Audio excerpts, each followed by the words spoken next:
అందరికీ వందనాలు. ఒక చిన్న ప్రార్థన చేసుకొని స్టార్ట్ చేసుకున్నాం.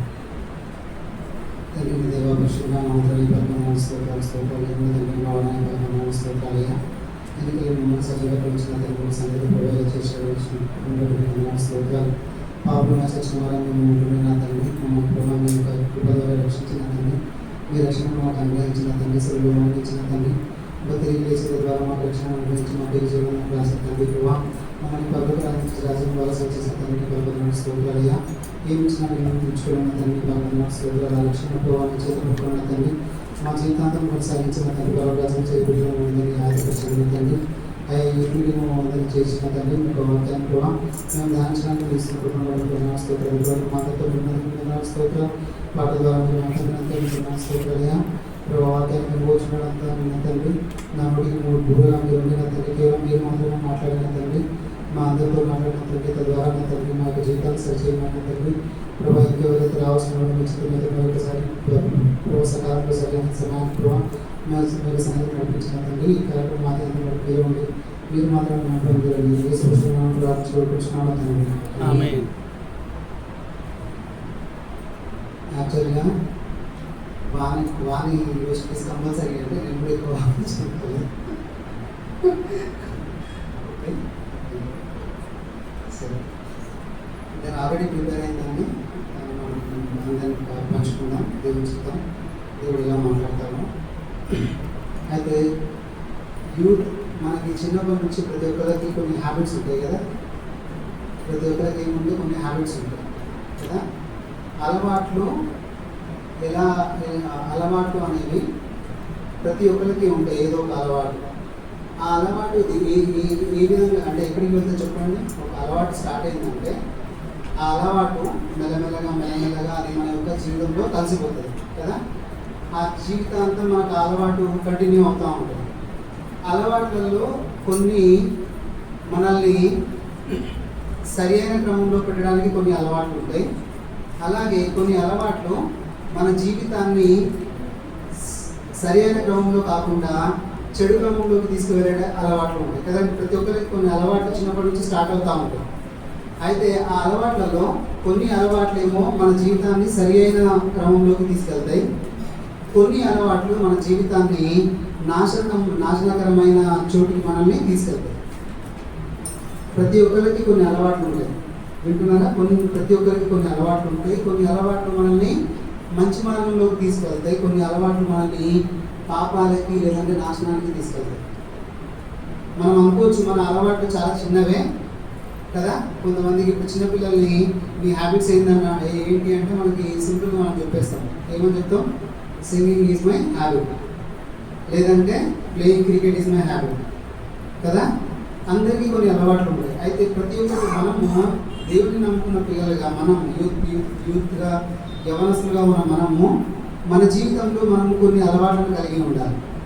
ఆ అలవాట్లు మనల్ని ఎక్కడికి తీసుకెళ్తున్నాయో కూడా మనం గమనించుకోవాలి. పొద్దున్న లేచినప్పటి నుంచి మనందరికీ కొన్ని అలవాట్లు ఉంటాయి కదా, మీరు గమనించండి, మనం గమనించుకుందాం. పొద్దున్న లేచినప్పటి నుంచి నైట్ పడుకునే వరకు మన అలవాట్లు ఒకసారి గుర్తు చేసుకుందామా? ఎలాంటి అలవాట్లు మనం కలిగి ఉన్నాం? ఆ అలవాట్లు నిన్ను ఏ మార్గంలోకి తీసుకెళ్తుంది? కొన్ని అలవాట్లు పాపానికి బానిసలుగా చేస్తాయి, కొన్ని అలవాట్లు దేవునికి బానిసలుగా చేస్తాయి. దేవునికి బానిసలుగా అంటే దేవుని నమ్ముకొని దేవుని వాక్యానుసారంగా నడిచే క్రమంలో తీసుకెళ్తాయి. కొన్ని అలవాట్లు మనల్ని పాపానికి బానిసలుగా చేస్తాయి. కాబట్టి మన జీవితంలో మనం ఎలాంటి అలవాట్లను మనం కలిగి ఉన్నాం, అది మనల్ని దేవునికి సమీపంగా తీసుకెళ్లే అలవాట్లుగా ఉన్నాయా, లేదంటే దేవునికి దూరంగా పాపానికి బానిసలుగా చేసే అలవాట్లుగా మనము కలిగి ఉన్నాము? ఇది ఈరోజు మన టాపిక్, అలవాట్లు. ఈ అలవాట్లు మనము ఏ విధంగా మన అలవాట్లను మనం కలిగి ఉన్నామో ఈరోజు గమనించుకుంటూ మాట్లాడదాం. ఒక వాక్యం తీరినందరూ 2 కొరింథియన్స్ 2వ కొరింథీ 10:4. 2 కొరింథీ 10:4. మా యుద్ధోపకరణములు శరీర సంబంధమైనవి కాదు కానీ దేవుని ఎదుట దుర్గములను పడద్రోయ జాలనంత బలము కలవై ఉన్నవి. దుర్గములను పడద్రోయ జారినంత బలము కలవై ఉన్నవి. బలము కలవై ఉన్నవి. కంటిన్యూ చేయాలి. 5, 6. మేము వితరితములను దేవుని గూర్చిన జ్ఞానమును అడ్డగించి ప్రతి ఆటంకమును పడద్రోసి ప్రతి ఆలోచనను క్రీస్తుకు లోబడినట్లు చెరపట్టి మీరు సంపూర్ణ విధేయతను కనబరిచినప్పుడు సమస్తమైన అవిధేయతకు ప్రతిదండన చేయ సిద్ధపడి ఉన్నాము.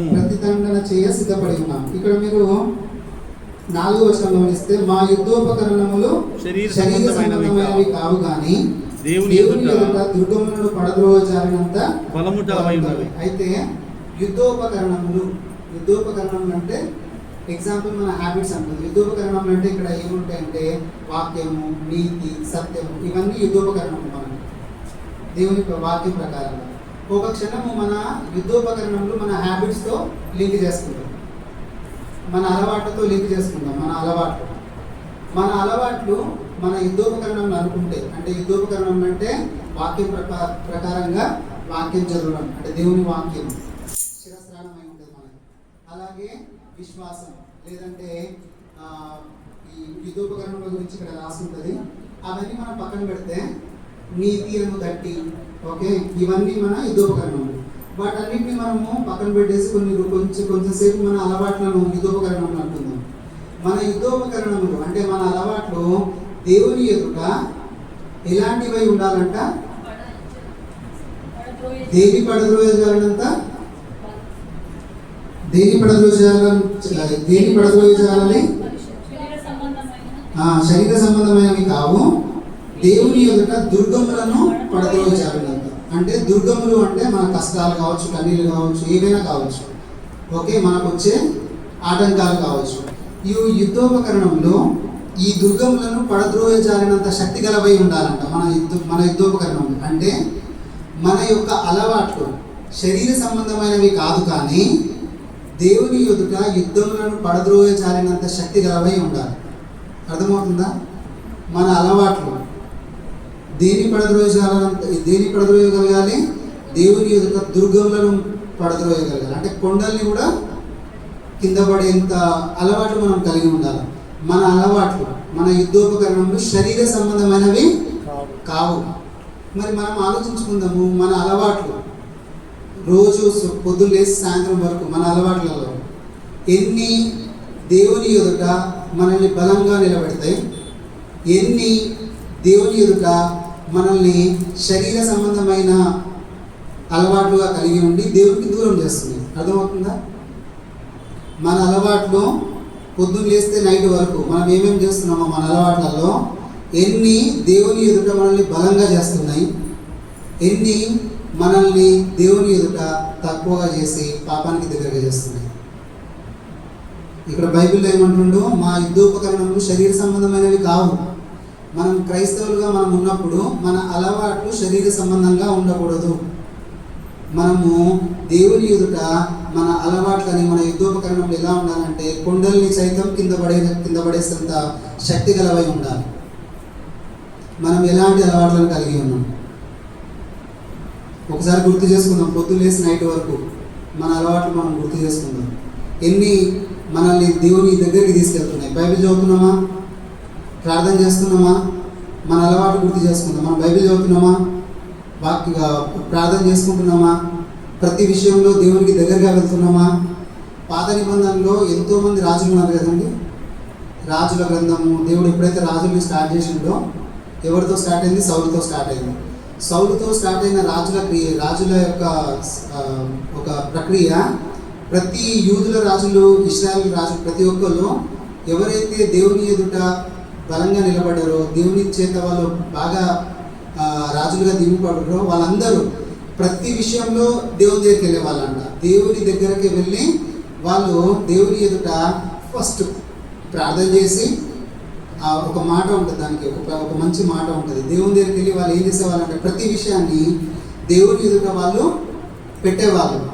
అయ్యా దేవుని యొక్క విచారణ చేసేవాళ్ళు. ఏం చేసేవాళ్ళు? వాళ్ళు దేవుని యొక్క విచారణ చేసేవాళ్ళు. వాళ్ళకి మంచి అలవాటు ఏంటంటే ప్రతి విషయాన్ని దేవుని దగ్గర విచారణ చేయడం. వాళ్ళ అలవాటు అది.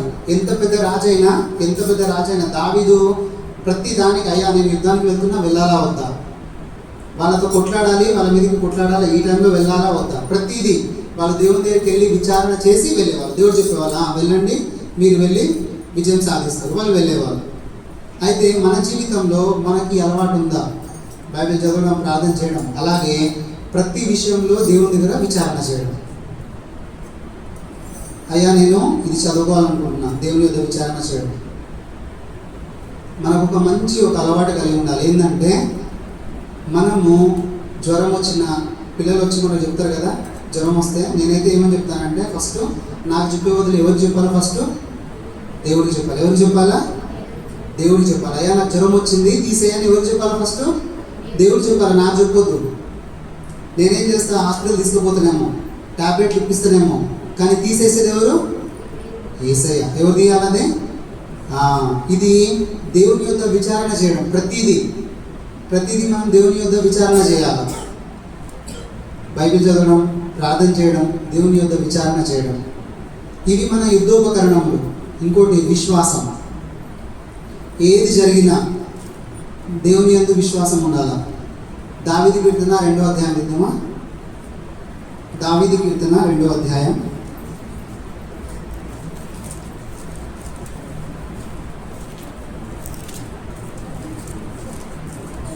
5వ వచనం చదువుదాం.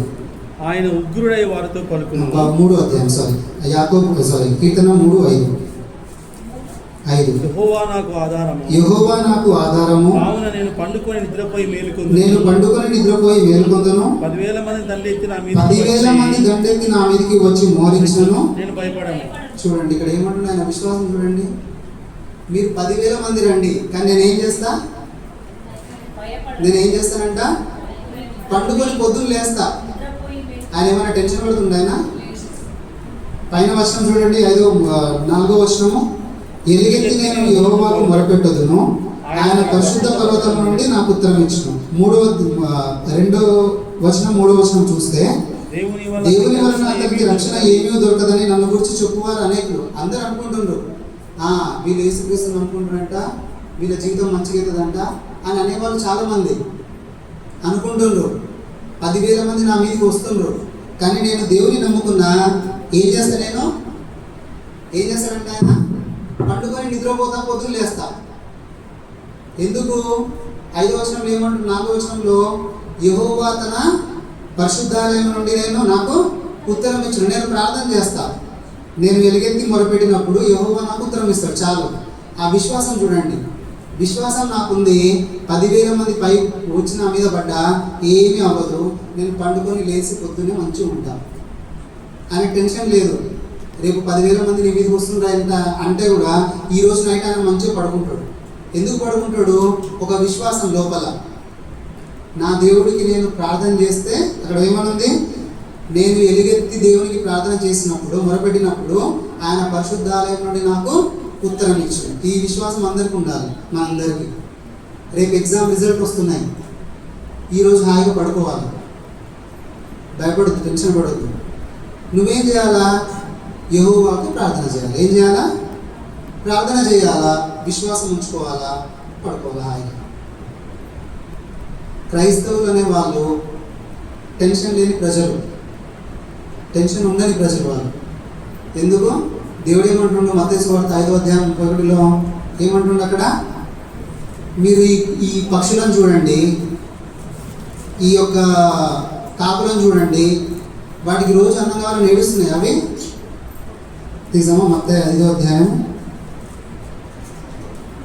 మత్తయి 6:34. రేపటిని గూర్చి చింతింపకుడి, రేపటి దినము దాని సంగతులను గురించి చింతించును, ఏనాటి కీడు ఆనాటికి. దానికంటే 31-32 చదివితే, ఏమి తిందుమో, ఏమి త్రాగుదుమో, ఏమి ధరించుకుందుమో అని చింతించకూడి, అన్యజనులు వీటన్నిటి విషయమై. ఇప్పుడు చెప్పండి, క్రిస్టియన్స్ టెన్షన్ పడాలా? ఎవరు టెన్షన్ పడతారంట? విచారించేది ఎవరు? అన్యజనులు విచారిస్తారు. ఎవరు విచారించాలా? అన్యజనులు. నువ్వు ఏమి తింటావో, ఏమి తాగుతావో, ఏమి కట్టుకుందావో, దేవుడు ఆల్రెడీ ప్రణాళిక చేసి పెట్టాడు. నువ్వేం టెన్షన్ పడదు. ఏం చేయాలా నువ్వు? ఒకటి ప్రార్థన చేయాలా, ఒకటి ప్రార్థన చేయాలా, ఒకటి హాయిగా పడుకోవాలి. అంతే. పడుకోవడం అంటే టెన్షన్ లేకుండా ఉండాలి. క్రైస్తవ బిడ్డలు విచారించరు, దేవుని యొద్ద విచారించాలి. ఏమైనా ఉంటే, అయ్యా నాకు ఈ ప్రాబ్లం వస్తుందని ప్రార్థన చేయాలి, అది విచారణ. అయ్యా నేను ఇది చేయాలి అని దేవుని దగ్గర విచారించాలి. కానీ బయట విషయాల గురించి విచారించదు. రేపు ఏమవుతుందో, రేపు ఏమవుతుందో, ఎల్లుండి ఏమవుతుందో, నాకు నా యొక్క జీవితం యొక్క లాస్ట్ మూమెంట్ ఎట్లా ఉంటుందో, లేకుంటే నేను ఇక్కడ చదువుకుంటున్నా నాకు జాబ్ వస్తుందో రాదో, ఇవన్నీ టెన్షన్స్ అన్ని జనులు కలిగి ఉంటారు. మనమేం కలిగి ఉండాలా? రేపటిని గురించి చింతించదు. అర్థమవుతుందా? ఒకటి మన యొక్క అలవాట్లు చూసుకోవాలి. ఆ అలవాట్లలో దేవుని వాక్యాన్ని చదవడం, ప్రార్థన చేయడం. మూడోది దేవుని యొక్క విచారణ చేయడం. నాలుగోది దేవుని యొక్క విశ్వాసం ఉంచడం. ఇలాంటి 4 మన అలవాట్లు మనం కలిగి ఉండాలి. మన యుద్ధోపకరణములు దేనికి కావవి? శరీర సంబంధమైనవి ఉండొద్దు. మన యొక్క అలవాట్లు శరీరానికి సంబంధించినవి అయి ఉండకూడదు. శరీరం ఏమంటది? నిద్రపోదాం. శరీరం ఏమంటది? తిందాం, తాగుదాం, నిద్రపోదాం అంటది. ఇలాంటి అలవాట్లు కాదు మనవి. మన అలవాట్లు శరీర సంబంధమైనవి కావు. మన అలవాట్లు దేవుని యొద్ద మనల్ని బలంగా నిలబెట్టే అలవాట్లు కలిగి ఉండాలి మనం. ఇంకొక వాక్యం చూసాము, కొలస్సీ 2:5. కొలస్సీలకు రాసిన పత్రిక 2:5. నేను శరీర విషయంలో దూరంగా ఉన్నాను, ఆత్మ విషయంలో మీతో కూడా ఉండి మీ యోగ్యమైన ప్రవర్తనను క్రీస్తునందని మీ స్థిర విశ్వాసము చూచి ఆనందించున్నాను. ఆయన చూడండి, పౌలు ఏమంటుండో, నేను మీకు దూరంగా ఉన్నా కూడా మీలో ఏం కనబడుతున్నాయి?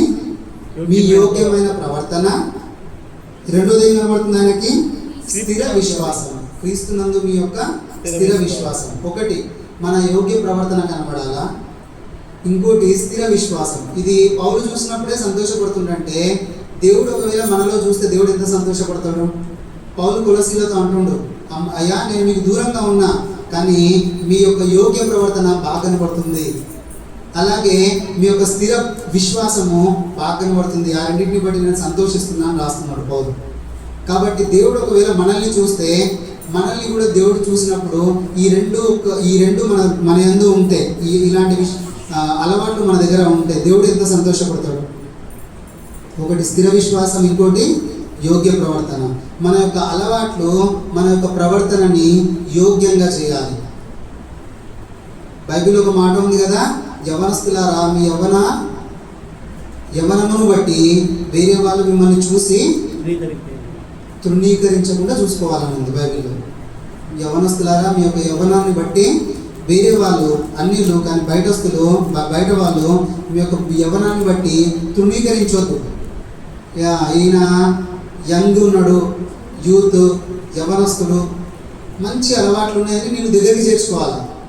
అంతేకాని యవనస్తుడు అన్ని చెడే ఉన్నాయని, ఇప్పుడు యవనస్తుడు మంచిగా ఉన్నారనుకోండి, వాళ్ళకి అన్ని చెడ్డ అలవాట్లు ఉన్నాయనుకోండి, ఎవరైనా వాళ్ళ దగ్గరికి రానిస్తారా?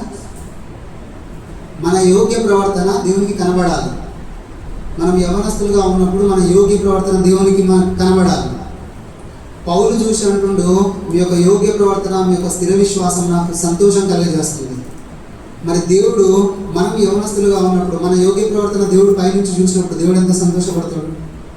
మన యొక్క స్థిర విశ్వాసం, ఇందాక అనుకున్నాం కదా, మన విశ్వాసం ఎలా ఉండాలంటే, ఒకటి రేపటి గురించి విచారించకుండా విశ్వాసం ఉండాలి. రెండవది మన విశ్వాసం ఎలా ఉండాలంటే, నేను ప్రార్థన చేస్తే దేవుడు నాకు ఉత్తరం ఇస్తాడు అనే విశ్వాసం ఉండి హాయిగా ఉంటాను. ఈ స్థిర విశ్వాసం మళ్ళీ ఒక రోజు ఉండి రెండో రోజు కాదు, మన విశ్వాసం స్థిరంగా ఉండాలి. అగ్గేలో ఒక మాట రాసింది కదా, ఏమని రాసింది పొద్దున అంకులు కూడా చెప్పండి. ఏంటిది? నా తోటలో పండ్లు లేకపోయినా, నా శాలలో పశువులు లేకపోయినా నేను దేవుని యందు మాత్రం సంతోషంగా ఉంటాను. ఇది మన స్థిర విశ్వాసం. హగ్గయి లాస్ట్లో ఉంటుంది అది. హబక్కుకు 3:17. హబక్కుకు 3:17 అంజూరపు చెట్లు పూయకుండినను, అంజూరపు చెట్లు పూయకుండినను, ద్రాక్ష చెట్లు ద్రాక్ష చెట్లు ఫలింపకపోయినను, ఒలీవ చెట్లు కాపు లేక ఉండినను, చేనిలోని పైరు పంటకు రాకపోయినను, గొర్రెల దొడ్డిలో లేకపోయినను, సాలలో పశువులు లేకపోయినను, నేను యెహోవా యందు ఆనందించదు. ఇది స్థిర విశ్వాసం.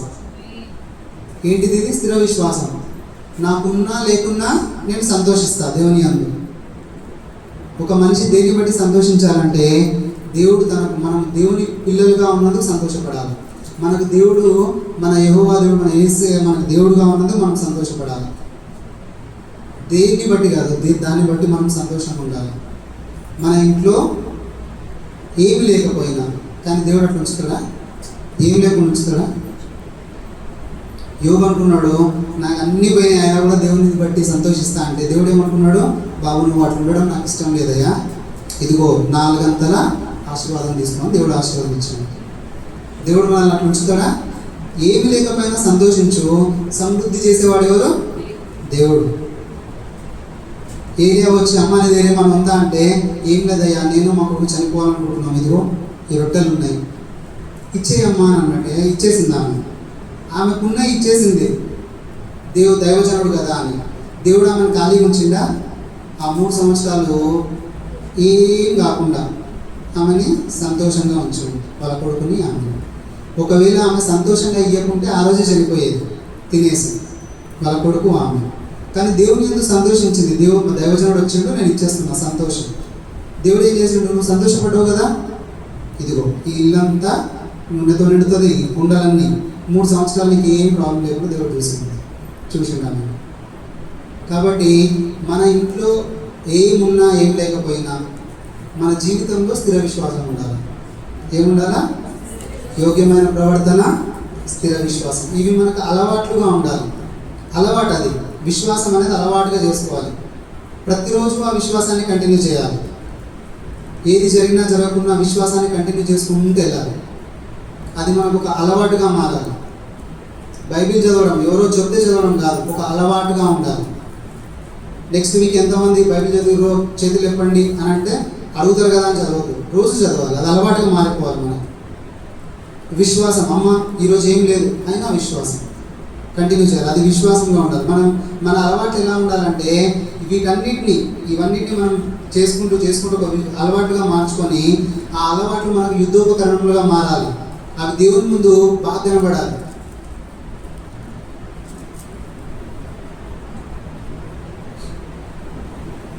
రోమా 13:14 సరిదిద్దు. రోమా 13:14. మెట్టుకు ప్రభు అయిన యేసుక్రీస్తును ధరించుకున్న వారై శరీరేచ్ఛలను నెరవేర్చుకున్నటకు శరీర విషయమై ఆలోచన చేసుకొనకుడి. మెట్టుకు ప్రభు అయిన యేసుక్రీస్తును ధరించుకున్న వారై శరీరేచ్ఛలను నెరవేర్చుకున్నటకు శరీరము విషయమై ఆలోచన చేసుకొనకుడి. మన అలవాటు ఎలా ఉండాలంటే శరీర విషయమై ఆలోచన చేయొద్దు. ఒకవేళ మన అలవాట్లు శరీరానికి సంబంధించినవి అయితే అవి దేవుని ముందు పనికిరావు. మనం క్రీస్తును ధరించుకోవాలంటే మన శరీరాన్ని పక్కన పెట్టాలి. మన శరీరానికి సంబంధించిన ఆలోచన పక్కన పెట్టాలి. ఆమె ఎవరామె? రాణి అయింది. ఎవరామె? ఎస్తేర్ కదా.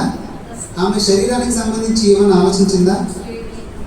నేను తింటే మంచిగా కనబడతా, స్మార్ట్గా, వాళ్ళు పెట్టుకునేవన్నీ నేను పెట్టుకుంటే స్మార్ట్గా కనబడతా రాజు ముందు అని ఆలోచించిందా?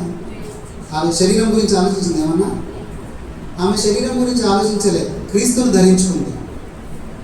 ధరించుకుంది కాబట్టి ఆమె రాజు ముందుకు పోమని ఎలా కనబడ్డది? అందరికంటే అందంగా కనబడ్డది. మన విషయంలో మనం క్రైస్తవులుగా మనం ఉన్నప్పుడు మన శరీరంలో ఏం లోపాలు ఉన్నా ఏం కాదు, దేవుణ్ణి ధరించుకోవాలి. ఎవరిని ధరించుకోవాలి? యేసుని ధరించుకుంటే చాలు. అందరి ముందు ఎలా కనబడతాం? పిక్ చేసుకుంటారు ఇట్లా, ఇదిగో ఈమె. ఎప్పుడు పిక్ చేసుకుంటారు? క్రీస్తుని ధరించుకొని శరీరం గురించి పక్కన పెట్టాలి.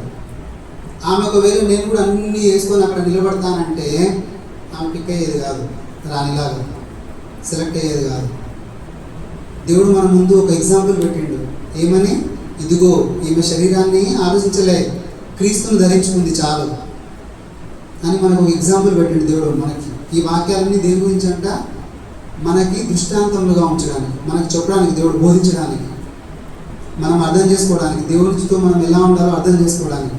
ఎస్తేరు గురించి దేవుడు రాపించింది. ఇదిగో ఈమె శరీరం గురించి ఆలోచించలేదు, ఈమె దేని గురించి ఆలోచించింది? దేవుని గురించి ఆలోచించింది. చాలు. ఆమె అందరిలో అందంగా కనబడ్డది కదండి.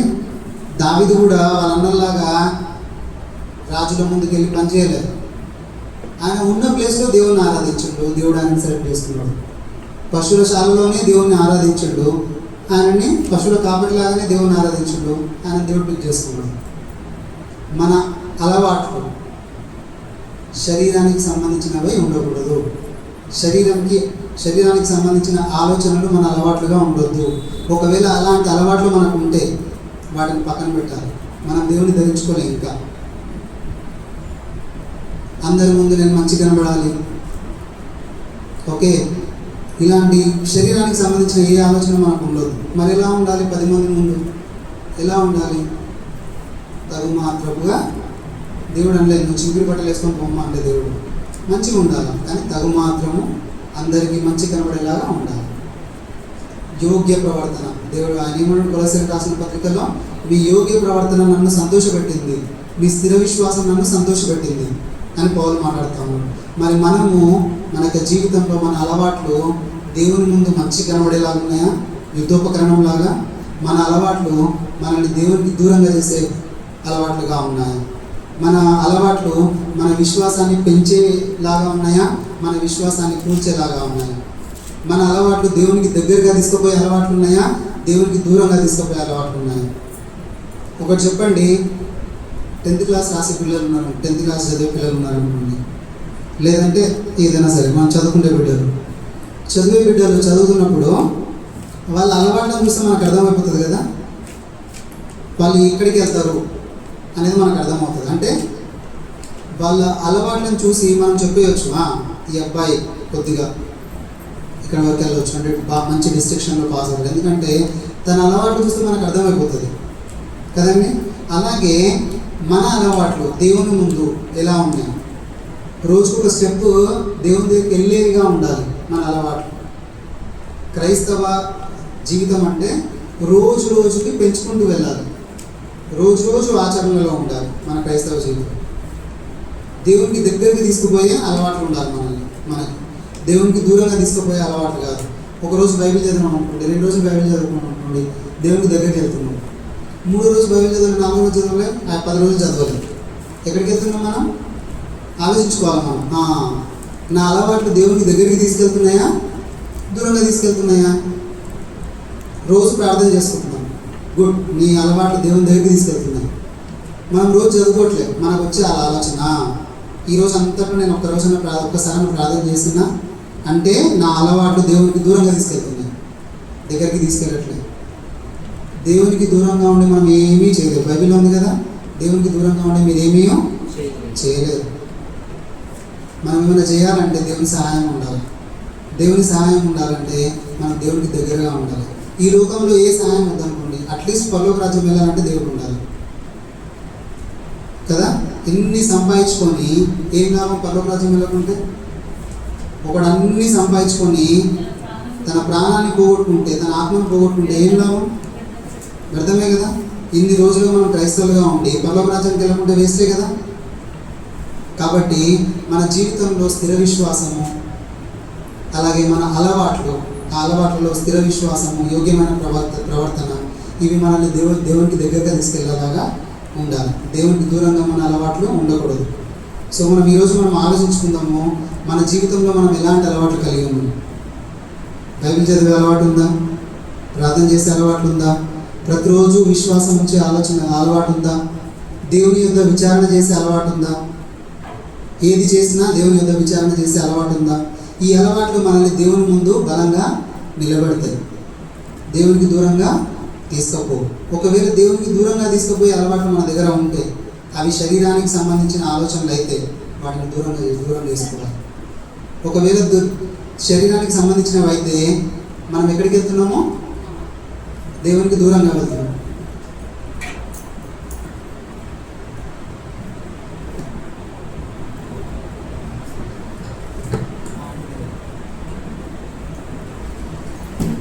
ఓకే, ఇంకొక లాస్ట్ వాక్యం ఒకసారి చూసుకుందాము. రోమా 6:2-3.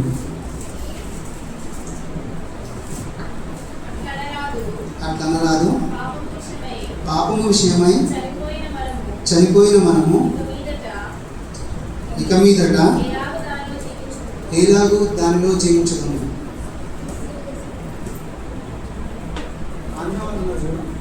వాళ్ళ దగ్గరనే 8 ప్లేట్లు డబ్బులు ఇచ్చింది, 2 ప్లేట్స్.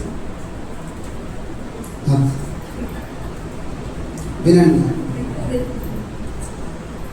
ఓకే. అట్లనరాదు, పాపం విషయమై చనిపోయిన మనము ఇక మీదట ఎలాగూ దానిలో జీవించుదాము.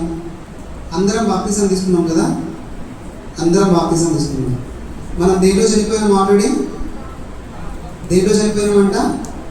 గట్టిగా చెప్పాలి. దేంట్లో చనిపోయినాం? పాపం విషయంలో చనిపోయినాం మనం కదా. బాప్తిజం తీసుకున్న ప్రతి ఒక్కరము దేంట్లో చనిపోయినాము? క్రైస్తవులుగా ఉన్న మనం అందరం దేంట్లో చనిపోయినాం? పాపంలో చనిపోయినాం. పాపం విషయమై చనిపోయినాం. దేంట్లో బ్రతకాలి మనము? దీంట్లో ఎలాగూ దానిలో జీవించుదాము.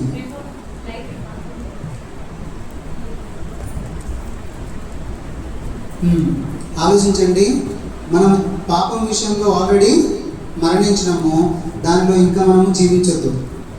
క్రైస్తవులుగా మనం ఉన్నప్పుడు, యవనస్తులుగా మనం ఉన్నప్పుడు మనం ఒకటి గుర్తుపెట్టుకోవాలి, మన అలవాట్లలో పాపం ఉండకూడదు. ఎందుకంటే పాపం విషయంలో మనం అందరం ఆల్రెడీ చనిపోయినాం.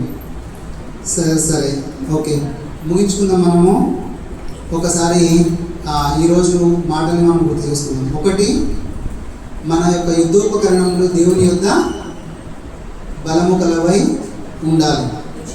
ఆ యుద్ధోపకరణంలో ఒకవేళ మన అలవాట్లు అనుకుంటే, ఆ అలవాట్లు మనల్ని యుద్ధోపకరణంలో అంటే మన దేవుని యొద్ద మనల్ని బలంగా చూపెట్టే అలవాట్లే ఉండాలి తప్ప దేవునికి దూరం చేసే అలవాట్లు మన దగ్గర ఉండకూడదు. ఆ అలవాట్లలో కొన్ని అలవాట్లు మనం ఏం చెప్పుకున్నామంటే స్థిర విశ్వాసము, యోగ్య ప్రవర్తన. ఈ యోగ్య ప్రవర్తన అనే దాంట్లో బైబిల్ చదవడం, ప్రార్థన చేసుకోవడం, ఓకే, వేరే వాళ్ళతో మనం ఉండే ప్రవర్తన ఎలా ఉంటుందో చూసుకోవడం. ఆ దాంట్లో చూసుకునే దాంట్లో యవనస్తులుగా మనం ఉన్నప్పుడు వేరే వాళ్ళు మనల్ని తృణీకరించకుండా, మన యవనాన్ని బట్టి తృణీకరించకుండా మన ప్రవర్తన ఉండాలి. అలాంటి ప్రవర్తన మనం కలిగి ఉండాలి. అలాగే స్థిర విశ్వాసం ఉండాలి. స్థిర విశ్వాసం అంటే ఒకరోజు విశ్వాసం కాదు, కానీ అది మనం కంటిన్యూ చేసుకుంటూ వెళ్ళాలి. ఆ విశ్వాసంలో మనం ఎలాంటి విశ్వాసం చూసినామంటే, ఒకటి, రేపటిని గురించి విచారించే బిడ్డలుగా మనం ఉండకూడదు. రెండవది, మన దేవుడికి మనం ప్రార్థన చేస్తే ఆయన పరిశుద్ధాలయం నుండి మనల్ని ప్రార్థన ఆలగించి మనకు దేవుడు జవాబు దయచేసే దేవుడుగా మనం ఉన్నాడని మనము ఈరోజు విన్నాం. అలాగే మన విశ్వాసం ఎలా ఉండాలంటే, ఈ 2 విశ్వాసాన్ని మనకి ఏం చెప్పాలంటే, 10,000 మంది నా మీద పడ్డా నేను భయపడను. దేనికి నేను భయపడను. ఈరోజు కీర్తనలో మనం విన్నాము, 114వ కీర్తనలో ఒక మాట చూసి ముగించుకుందాం. 114వ కీర్తన